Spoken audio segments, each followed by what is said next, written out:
Okay, yep. So we are now recording, Anna. So I'll Okay. pass over to Anna, who will go through some of the initial bits of the presentation for you.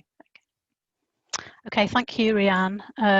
Thank you everybody for coming along this evening. I'm just going to start with a little bit of general information about conservation areas and the reason for the review that's being carried out. So the Council has a statutory duty to undertake conservation area reviews, both of its existing conservation areas, as well as exploring the possibility of new designations. So for the last few years, there's been a district-wide review being underway, and this includes looking at Spratten. So there's currently no conservation area in Spratten. The possibility of the village being designated as a conservation area was suggested in the village design statement, which is a supplementary planning document that was produced by Spratten residents in 2013. At that time, unfortunately, the council didn't have the resources to carry out the necessary work. So this current review has given us the opportunity to undertake an appraisal of the village to see whether it or particular parts of it merit a designation. As part of the review process, we've produced a draft conservation area appraisal and management plan, and we're consulting on that at the moment, and we'll talk about that in a little more detail later on. So conservation areas are areas of special architectural and historic interest, which are designated by local planning authorities through the Planning Listed Building Conservation Areas Act 1990. So the council has this responsibility to identify and designate conservation areas. Over 10,000 conservation areas have been designated nationwide since they were first created in 1967 through the Civic Amenities Act. Conservation areas have been designated over many different types of area, including residential areas, industrial, commercial, and landscape areas. And they vary in size from just a handful of buildings to many hectares of countryside. Because conservation areas vary so much, their character is created and influenced by many factors, including land use, the age of buildings, the consistent use of open spaces, the use of particular materials, or the impact of purposeful design. There are currently over 30 conservation areas in the Daventry area. The majority are rural villages, but there's also a conservation area in Daventry town itself as a medieval market town, and parts of the Grand Union Canal are also designated as a conservation area. If an area is designated, conservation area status introduces some additional planning controls, and the purpose of these is to seek to enhance or preserve the character or appearance of the area, and we'll have a look at what those planning controls are in a minute or two. So looking at Spratten in particular, its character is influenced by a number of factors, and these include the significant age of many of its buildings, which in the historic core of the village largely date to between the 16th and 19th centuries. The map on this slide shows buildings in Spratten that are designated as listed buildings, and they are shaded in red. There are 10 listed buildings in the village. There are also a large number of other historic buildings that are not listed, but which are nonetheless important to the character and the history of the village. Spratten's character is also derived from the variety of building types and scales, from small cob-built cottages to larger historic houses, which are often former farmhouses, and also to 3-storey Georgian houses such as Spratton Hall and those houses along Church Road. There's also a variety of vernacular building materials in use within the historic part of the village for both dwellings and former non-domestic buildings, and boundary treatments as well. And those materials include ironstone, cob, red brick, slate, roof tiles and thatch. The village has retained much of its historic layout, as is shown on the Ordnance Survey map from 1885, which is the map on this slide. And this map shows all the roads and lanes in the historic parts of the village were well-developed routes by this date. And actually the street pattern is likely to be ancient, possibly dating back to the medieval period. So the historic street patterns survived despite a change in the prominence of the north-south routes through the village after the Welford Turnpike was constructed in 1721. Open spaces also play an important part in the character of the village, particularly the churchyard at its centre, the rectangular green at the junction of School Road and Manor Road, the green in Yew Tree Lane, and also those spaces that enable views out of the village to the surrounding countryside. So taking all those factors into consideration, the proposed conservation area boundary has been drawn as is shown on the slide as the pink area on this map. It includes the remaining historic street pattern, so Church Road, most of Yew Tree Lane, part of Brixworth Road, the east side of High Street, Manor Road and School Road. It doesn't include the large area of more recent development on the west side of Spratten that stretches up to the Welford Road. Within the proposed area, as well as the listed and other historic buildings, there are some more recent properties included, and there can be a number of reasons for that. For instance, recent development may be of an architectural style, or it may use building materials or detailing that reflects the character of the conservation area, and this can help to enhance the historic character of that particular lane or that particular group of buildings.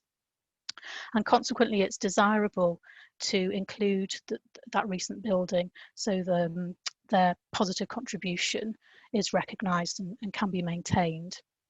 Another reason is where you have one or two modern buildings that are situated between historic buildings or in amongst a group of historic buildings. And when we're sort of drawing the boundary of the proposed conservation area, we try to avoid creating an area that has lots of holes in it, because it can actually make it quite difficult to manage it and just discharge that duty the council has to enhance the area.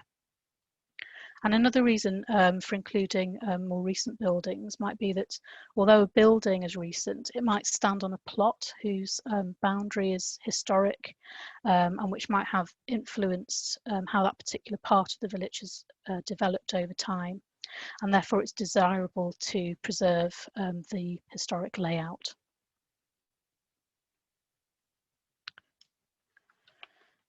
So conservation area status introduces some additional planning controls, and these cover the demolition of buildings that are over a particular size, development works including building or demolishing walls, gates or fences, the addition of cladding, alterations to roofing, all side and some rear extensions, outbuildings, installing radio antennae and satellite dishes in particular locations. Works to trees that are over a particular size, although For trees, it's more of a notification process rather than having to apply for planning permission. So for the things that I've just mentioned for which planning permission is required, planning applications are determined with reference to published guidance and any other material considerations such as an appraisal and management plan. So I'm going to hand back to Rhiann now, who's going to talk a little bit more about the conservation area appraisal and management plan. Thanks, Anna. So if I could have the next slide, please. That's great, thank you.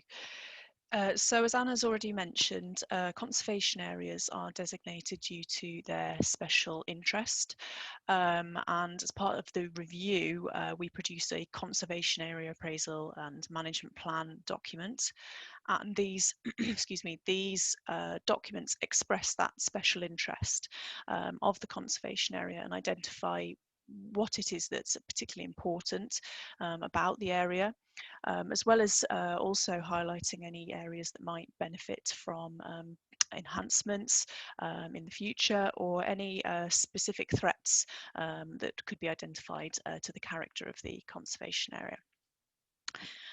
So conservation areas, as we've already said, by their nature vary quite a lot, depending on what particular features of their character exist, building materials, layouts, etc.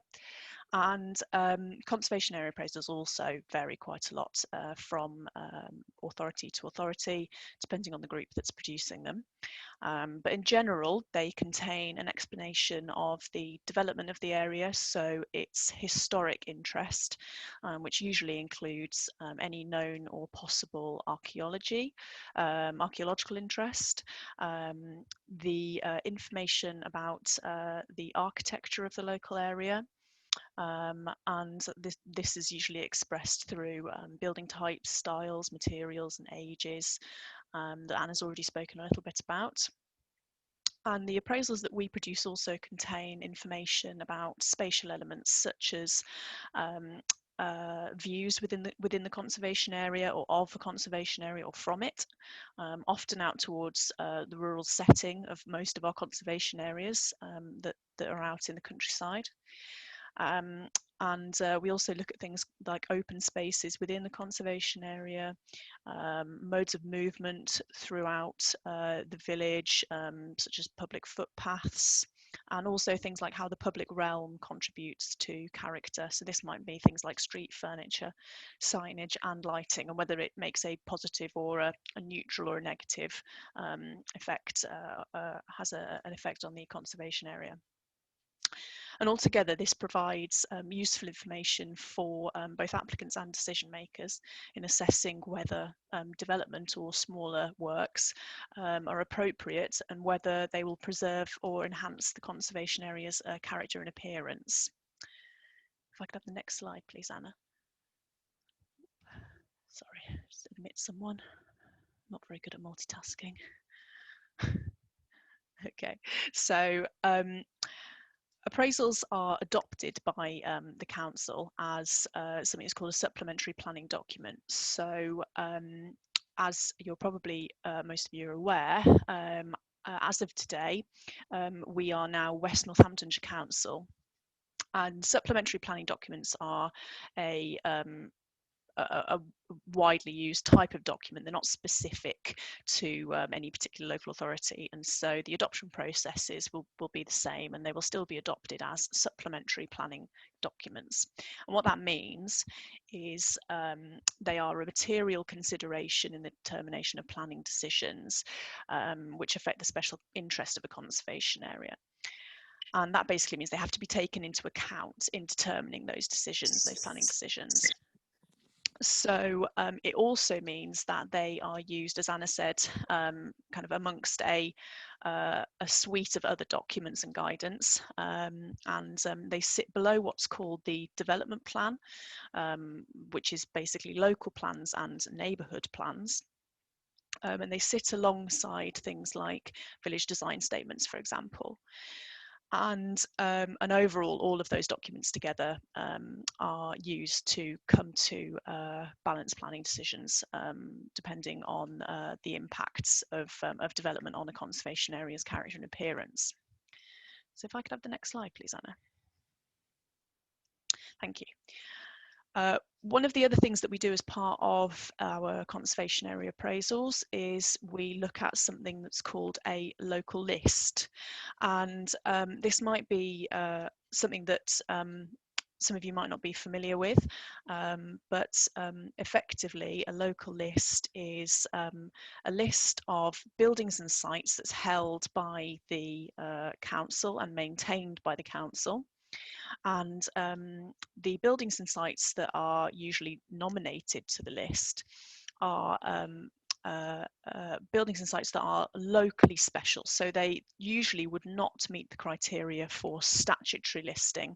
So that would be either being a listed building or a scheduled monument. It doesn't preclude that, but they don't have the same consent systems. So being on the local list doesn't mean that you have to apply for more consents. It basically means that they're there to celebrate and reinforce a sense of local character and distinctiveness in the historic environment. And they play a part in the kind of wider range of designations, like conservation areas and listed buildings, for example. So we undertake the field work that identifies local list candidates, potential local list candidates, and we have criteria that we work to that have been created in line with best practice guidance that's published by Historic England. And they are assessed against these criteria, and if they meet the threshold, then they are added as candidates to the local list. These are then proposed within the conservation area appraisal, and you might have seen the ones that are in the Spratten appraisal already, and they are set out at section 10.1 if you're interested in going and having a look at those. And if they are taken forward after the consultation process, then they are presented alongside the appraisal as part of the appraisal to the council, who then make a decision as to whether to adopt those.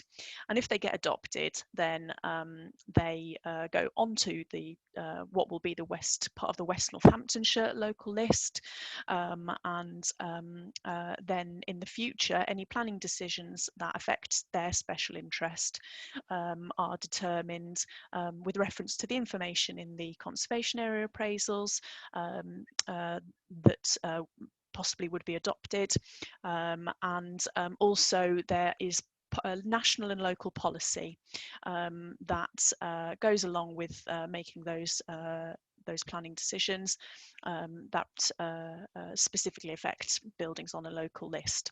And they're often called non-designated heritage assets. So you might have also heard them called that. Okay, if I could have the next slide, please, Anna. Thank you. So something else that we do as part of our conservation area reviews is we look at something that's called an Article 4 direction. Now, there are some planning controls, as we've already talked about, that exist within conservation areas, but a lot of what's termed permitted development is still allowed within conservation areas. There are still lots of permitted development rights that exist.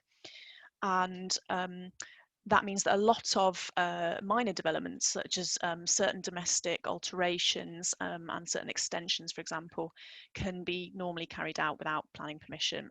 Without having to get planning permission, because they're deemed as already being given planning permission through the 2015 General Permitted Development Order, as long as they are under certain conditions such as size and location, things like that. So in conservation areas where alterations can have a particular effect on the overall character of the area, these incremental changes can gradually lead to the erosion of aspects of fabric of historic buildings, for example, and then the wider historic character and appearance of the overall conservation area.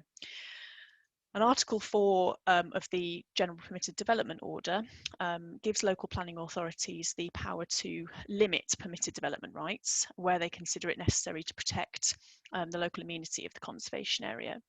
And under the provisions of that Article 4, you can bring back development under control of the local planning authority, and then any proposals that come forward can be considered on a case-by-case basis. So it doesn't mean that development can't happen. They are exactly like any other planning application, and it just uses the same information. It basically just means that where there are identified features that make a positive contribution to the conservation area, the change to these features can be managed so that the historic character of the area is preserved or enhanced. Again, this doesn't mean that development can't happen. So the way we look at these is we undertake our field work and we propose Article 4 directions again as part of the conservation area appraisal. So there is information in the appraisal about Article 4 directions. And if the appraisal and conservation area are adopted by the council, then at a later date, we will go through the process of consulting on Article 4 directions. They don't come into force alongside a conservation area directly. We would have to go through a separate consultation process at a later date. And so anybody who has put comments forward for the conservation area, for example, we will let everybody in the area, if a conservation area were to be designated, know if their property was going to be proposed to have an Article 4 direction on it. Okay, so I think I'll go to the next slide, please, Anna. Thank you. So we're currently in the consultation period for the Spratton Conservation Area Appraisal. The consultation is 6 weeks long and it runs up until 5 p.m. on Monday, the 26th of April. The consultation documents are available to view online, and our Daventry District Council website should still work at the moment, or equally, if you go to the West Northamptonshire website, then the West Northamptonshire Council website, then you can type in conservation areas into their search bar and it will bring up a Daventry tab, and then that'll take you back to our website. So hopefully in some way you will be able to get to it. And if you do have any difficulties with that, then please do just let us know. You can either call the council on, I think, I'm not sure if our telephone number's on the next slide, so I'll say our telephone number is 01327 871 100, and again that is available online, or you can email us, and our emails are on the next slide.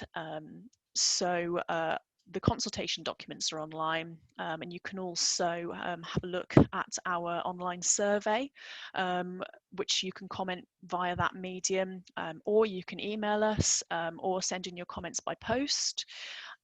We have to have all of the comments in writing by 5 p.m. on April the 26th, and we can't accept comments after that time, I'm afraid. If you are interested in having a hard copy of the appraisal, we can send one out to you free of charge. If you just, again, get in touch with us, probably best either by phone or by email, just because we aren't in the office as much at the moment with everybody working from home. So sometimes it takes us a little while to get round to post. So, but of course you can post us a request for a hard copy, you know, if that's what you prefer to do, and we'll get those out to you as soon as possible. So if I could have the next slide, please, Anna. Thank you. So after the consultation has finished, the comments that we received during the consultation period are compiled in a report, and this report has the comments set out and then any officer response to those comments, and also any suggested changes that are arising as a result of those comments. These reports are then presented to council, so that will be West Northamptonshire Council. and they will then decide whether to adopt the new boundary and the appraisal. If the conservation area is adopted, then all of the properties within the boundary will be sent a letter notifying them that the conservation area is now designated. Equally, if the conservation area were not to be designated for any reason, then we would let everybody know that that was not going to go ahead. And if it is designated, all of the planning controls apply to the designated area immediately. So if I could have the next slide, please, Anna. Okay, so there are our consultation details. So as you can see, the consultation runs until 26th of April at 5 p.m. and comments in writing should be to, if you're going to email, we have a heritage@daventry.dc.gov.uk email, which is our usual email, but we have been informed that there have been a couple of issues with that over the last couple of days. Which is possibly a result of us moving over to the West Northamptonshire email. So we do also have underneath that our general planning policy email, and we are fairly confident that that should be working at the moment. So as you can see there, that's planningpolicy.ddc@daventrydc.gov.uk.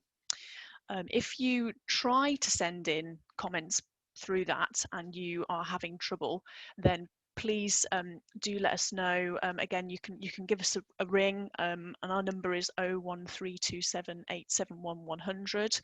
That is also on our website. And you can see our website down at the bottom there is daventrydc.gov.uk/conservation areas. Or if you'd rather send in your comments by post, if you could send them to that address there.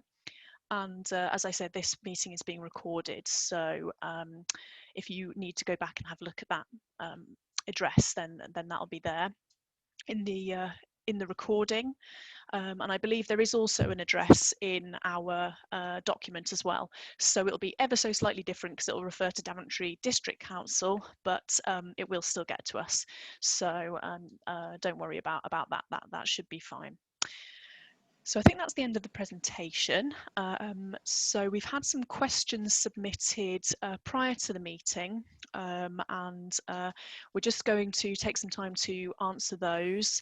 And once we have gone through those questions, we will, because we've still got quite a bit of time before we were due to finish at 7:30. So once we've gone through these pre-submitted questions, we will have some time hopefully for people to ask questions here if they would like. So I'll pass back over to Anna, and she'll take us through those questions. Thanks, Anna. Thanks, Rhiann. The first thing to say is that this next bit of information, rather than it being a question, it's actually an issue that a resident asked us just to mention this evening. So during the consultation, it's been brought to our attention that the map which shows areas of public open space, which is figure 32 on page 33 of the appraisal, has actually got an error on it. And this relates to the green in Yew Tree Lane. So the map shows the public space as covering the whole area between Mulberry Cottage, the coach house and the boundary wall of Cotfield. We've received some documentation that shows that there's actually a strip of land on the north side of Mulberry Cottage, which is private property. So we can't change the map in the appraisal document at the moment because we're partway through the consultation period, but we have included an addendum in the appraisal document which shows the public space and the private property, and we'll make the change to figure 32 in the final version of the document if the council decides to designate the conservation area and adopt the appraisal. Okay, so The first question that we've had in is, what are the criteria for property owners to consider in the consultation, and what matters will the planners be looking at when they decide on whether to grant the proposed designation, other than the heritage quality of the area as a whole? So on the question of criteria that are used when looking at what should be included in the conservation area, the age of buildings is something that we consider. But although that can be important, it's not the only consideration. And often there are more recent buildings that are considered to make a positive contribution to the character of the area because of their use of characteristic materials, architectural features, their style and their scale that reflect the character of the conservation area. The other thing to say is that a conservation area is just that. It's a designated area, and therefore it is likely that there may be some buildings included in the conservation area that don't meet all the criteria. And the reasons for this I mentioned earlier in the presentation, but to recap, we try to avoid creating an area that has holes in it. So if there are one or two buildings that are located in amongst historic buildings, they're likely to be included.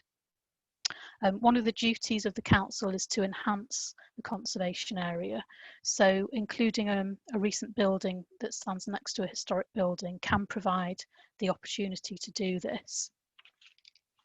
And if development is proposed to a building, the conservation area status can help to steer that development so that it's in keeping with the character of the building, the character of the village as a whole. The second part of the question was about what the planners will look for when deciding whether to designate the conservation area. It's actually the elected council members who make that decision.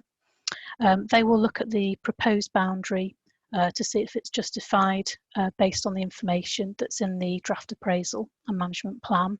And they will also look at the comments that have been received during the consultation, the officer response to those comments, and any resulting changes to make sure that those are reasonable. Okay, the next question. Does the proposed status change of a property to a locally listed building in a conservation area change the planning permission process in either time, cost and content? If so, please advise anticipated increase in costs. So the short answer is no, it does not. Local list status is not the same as a statutory listed building where you have to apply for listed building consent. Development affecting a locally listed building would require a normal planning application. What the status does mean, however, is that when planners are making decisions about proposals that affect a locally listed building, they will take its status into account and consider whether proposals are appropriate for maintaining the historic character of the building. As Rianne mentioned, locally listed buildings are sometimes referred to as non-designated heritage assets. And as these assets, development to these assets will be determined considering national and local policy for non-designated heritage assets. So there's policy EMV 7, which is in the Daventry District Council Part 2 local plan, and also paragraph 197 of the National Planning Policy Framework.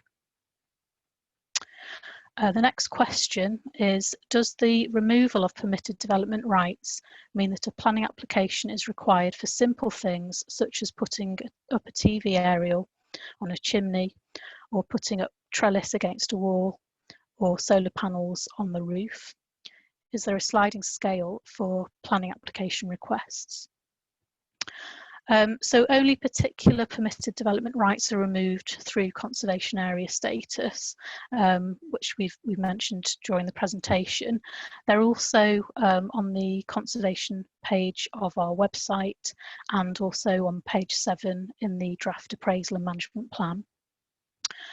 With regards to the specific things mentioned in the question, the removal of permitted development rights for walls relate to demolition or erection of walls, gates and fences. So adding trellis to a wall would not be affected. Solar panels don't require planning permission, but there are some conditions that they should meet if they're in a conservation area. For example, they shouldn't be placed on walls or roofs that are facing the road, and they shouldn't sort of stick up above the height of the roof's ridge line. Satellite dishes and antennae do require planning permission. We would always recommend contacting the council's planning department about development proposals because especially where they're small scale and if they're like-for-like replacements, they may not need planning permission. So the next question is Old House Farm consists of 3 buildings, the farmhouse, the annex and the garage. Does the proposed change to local listing status for Old House Farm cover all the buildings on the site or just the farmhouse?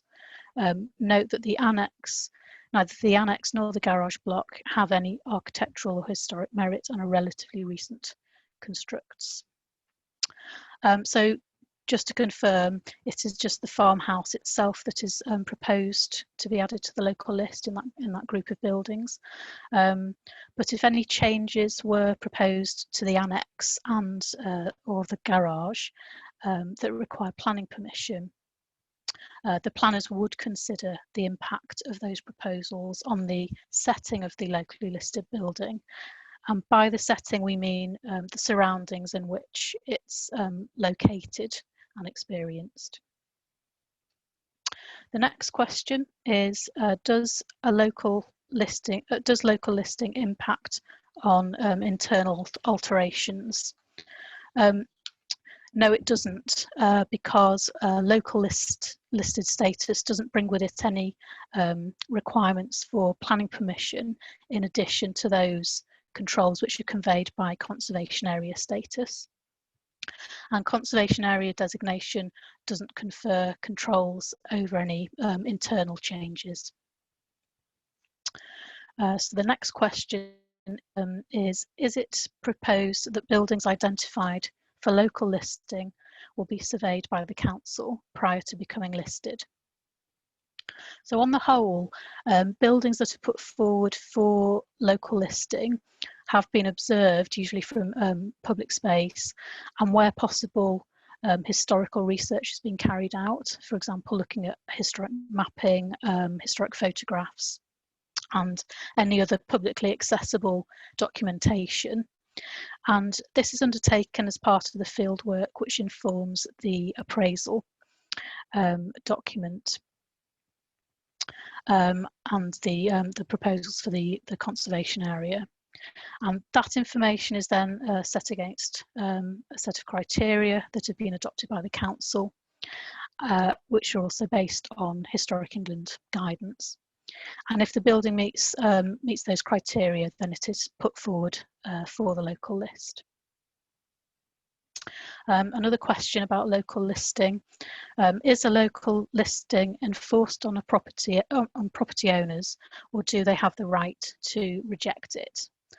There's no right of appeal against local listing, but generally property owners are accepting of it because it doesn't bring with it additional planning controls, and it recognises locally special properties which make a positive contribution to the local character of the village. The next question is, when is it proposed that the Spratton Conservation Area and related changes to planning comes into force? Well, as Rhiann's mentioned, from today, Daventry District Council has become part of West Northamptonshire Council. So, as you can imagine, we're going through some changes at the moment, which means that the timetable for the conservation area proposals proceeding to council for its consideration are a bit uncertain. But once we have a date for that meeting, we'll inform the parish council and everyone who has responded to the consultation, and also everyone who's attended this meeting this evening. I anticipate it'll be later this year, but we can't really be any more specific than that just at the moment. And then a similar question about when local listing status on the identified buildings will come into force. Again, it's the same situation for the local listing proposals. The process is that they will be considered by the council at the same time as the proposals for the conservation area. And again, we'll let everybody know the date on which that's going to happen when we know it ourselves. So the next question is, how would a planning application on a building proposed to be locally listed, submitted during the consultation process and prior to Spratten becoming a conservation area, be treated under the existing or the proposed status? Would the applicant have to submit their planning application? So the consideration of planning applications continues during the consultation process. Technically, locally listed buildings don't need to be adopted in order for them to be considered as what we term non-designated heritage assets, because buildings can be identified as being of heritage interest through the planning application system. So technically, if a building has been identified, then planning officers should treat them as non-designated heritage assets for the purpose of planning permission. If you are granted planning permission before the conservation area is designated, but you don't start the works until after the designation comes into force, your planning permission is still valid, and you wouldn't have to resubmit a planning application. And the next question is, on what grounds would the proposal to implement a conservation area be rejected? So the technical officer recommendation, which is set out in the appraisal, is to designate a conservation area in Spratten, but ultimately the decision to designate is made by the councillors, and they take into account the recommendation and also the consultation responses. Okay, the next question, if implemented, when will the plan be adopted and the conditions be in place? Well, I think I've already covered that. We're awaiting information on the likely future timetable, but we keep everyone informed as soon as we have a date on which the proposals are proceeding to council. And the next question, can the council outline the restrictions placed on locally listed buildings in addition to those applied to properties simply in the conservation area, or those with specific permitted development rights withdrawn? So as mentioned previously, local list status does not confer any further planning controls that are in addition to those brought by conservation area status. And this is mentioned in section 10.1 of the Appraisal and Management Plan, which looks at the buildings proposed for local listing. So the next question, it's quite long, it's 2 or 3 questions together. But it is the penultimate one, so we should have some time to open up the floor after the next couple of questions. So the draft plan makes a lot of the perceived benefits of a conservation area, but does nothing to highlight the negative impact on property owners. The requirement to ask permission for relatively minor work will not only be inconvenient, but will attract a cost, even if only the application fee. With regards to costs, can the council confirm the fees for applications for properties, either in the conservation area that have the proposed permitted development rights withdrawn or that are locally listed. As well as an indication of the application fee, please advise as to the type of information that will be needed to support an application that will be needed at a cost from third parties. As examples, if an occupant wishes to install a satellite dish on any property in the conservation area, or to change a door or window on the 70 or so that are to have permitted development rights withdrawn, what would the cost be and what information would be required to support the application? So firstly, the draft appraisal and management plan has been written with a view to it becoming a supplementary planning document to help decision makers determine planning applications, but also to provide guidance to property owners who may want to make external changes to their property. So as such, the purpose of the document is not to provide a review of the benefits or disbenefits of conservation areas in general. With regards to the cost of planning applications, there's no fee for listed building consent, some types of development in conservation areas, some types of demolition in conservation areas, or works to trees. Other proposed works that require permission would be covered by what's called a householder application, and the cost of this type of application is currently £206. In terms of the requirement for additional information provided by a third party, it's difficult to give a definitive answer about that because every building is different and every application is different.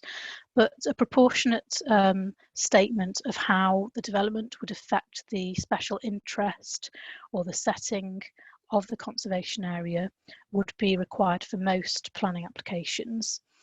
For minor development, this doesn't need to be overly long or complicated, and there's a lot of information online for guidance, such as Historic England's Statement of Significance advice note. For major applications, this may be more complicated, and we'd always say that you should seek advice from the planning department on those larger sort of major applications. Okay, and the final question is, could I please ask why DDC feels the need to extend the conservation rules to include personal properties? Would it not be enough to keep the municipally owned parts of the village unchanged? So the purpose of the conservation area is not to halt all development or to stop change from happening. The purpose is to manage change in a way that helps maintain and enhance the special character of the conservation area. The permitted development rights that conservation area status removes relate mainly to small scale development, which often occur on residential properties. So on its own, a small change may seem insignificant, but cumulatively they can have a detrimental effect on the historic character of the area. So the additional planning controls that come with conservation area status provide the opportunity to steer development so that it's sensitive to the historic and architectural character of the village. Okay, I think that's all the questions that we had submitted prior to the meeting. Anna, we've had one question just raised in the chat. So just before we open the floor up, thanks for setting out all of those questions. I'll just pass over to, I think Martin Lawrence wanted to ask a question. So if I pass over to Martin and then we'll open the floor up. We've still got about sort of 10 minutes, so we'll hopefully have a little bit of time. Okay. Thank you. Thank you, Rhiannon and Anna. I won't keep you too long. Just in terms of historical research, I quite understand there's a lot of work that goes into an appraisal, and this is by no means a criticism of the work that's been done. But in terms of the argument for the historical character of the village and the appraisal, the comments made about Yew Tree Lane are not sufficient to actually represent the history of the village. So I wouldn't expect all the research to have been done, but at the Entry Hill end of Yew Tree Lane, there were two 17th century farms either side of the road, which aren't there now, but were there. There is a 16th century farm in Yew Tree Lane, which is not mentioned or dated in the appraisal. And therefore the significance of Yew Tree Lane as the medieval road in through the village has been considerably underestimated. And three properties, and I'm not picking on them particularly in terms of historical character, but in terms of the context of the road through the village, which is numbers 4 Yew Tree Lane, 11 and 17, need further consideration. Now, I'm quite happy to make those comments and give additional information to you, not necessarily as a response of the consultation, but to aid the appraisal which could be attached to it. Is that okay? Yes, thank you very much. Yeah, as you've said, we try and cover as many bases as we can in terms of our historical research in undertaking our appraisal field work, but often there is local information that's available that isn't available, to us directly. So any historical information that anybody has about properties or areas that they feel would be useful to us, then by all means, please feel free to submit those to us, and you don't have to submit it. Send it to Anna. Yeah, of course. Thank you very much. Yeah, and as you've said, you don't have to submit it as a formal comment if you don't want to. You can submit it just as supplementary information, and that's absolutely wonderful. Thank you very much. So, just seen in the chat that we have Stephen Hastings would like to ask a question. So if I can pass over to Steve Hastings, thank you. Hello. Following on from the last resident, I've looked, and in the first part of Yew Tree Lane, I think that there's 11 properties that do not have any historical relevance to them at all. So when you say you don't want to create holes within a conservation area, I think there's more properties with no historical value in the first part of Yew Tree Lane. So from Brixworth Road through to where it goes into Holdenby Road. So there's more properties that have got no historical value than have. And I just wondered how that equates. Yes, thank you. So as Anna mentioned in the presentation, and as you've said there, we do try wherever possible not to create holes in the conservation area, and that does sometimes mean that we include groups of modern buildings. So I'm not specifically familiar with that particular area, but that our general processes mean that sometimes we do have groups of modern buildings proposed within conservation areas. And as Anna has said, that's usually because to not include those buildings would create either an awkward hole that would then create difficulties in managing the area, or it's where the properties, whilst they might not have an historic or architectural interest in themselves, might still represent historic plot boundaries, for example, or it might be that were there to be development in that area, it could have quite an effect on the character of neighbouring historic properties. And I'll pass over to Anna just in case there's anything she wants to add to that, but that is generally how we operate in terms of our appraisal work.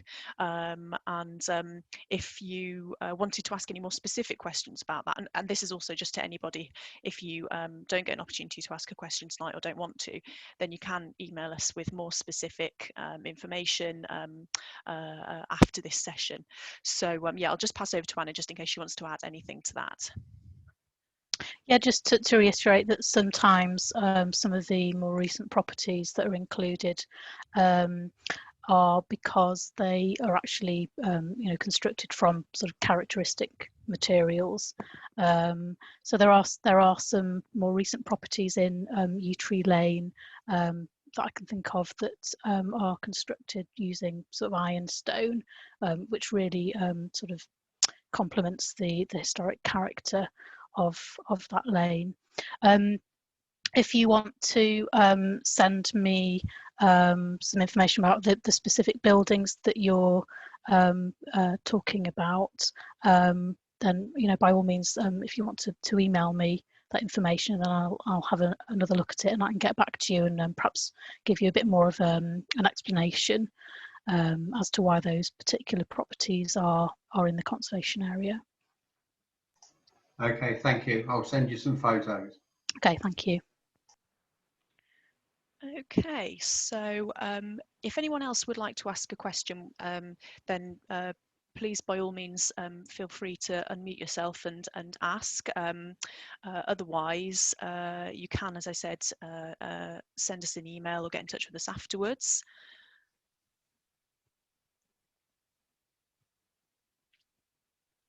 Resounding silence. Okay, I'll take that as a good time to finish then, right on time as well, a minute early, 29 minutes past. So thank you very much to everybody who took time to join this event tonight. We really appreciate your attendance, and the conservation area consultation will carry on until 5 p.m. on the 26th of April, so please do get your comments in by then, or please, yeah, if you have any more information about anything you think will be useful to us, please do send it on. And if you have any difficulties getting in touch with us, then please endeavour, and we will try to hopefully sort out any communication problems. And I'll thank Anna very much for the help with the presentation and all the other relevant information tonight. And we will finish there. So thank you very much, everyone, and good night. Thank you. Bye.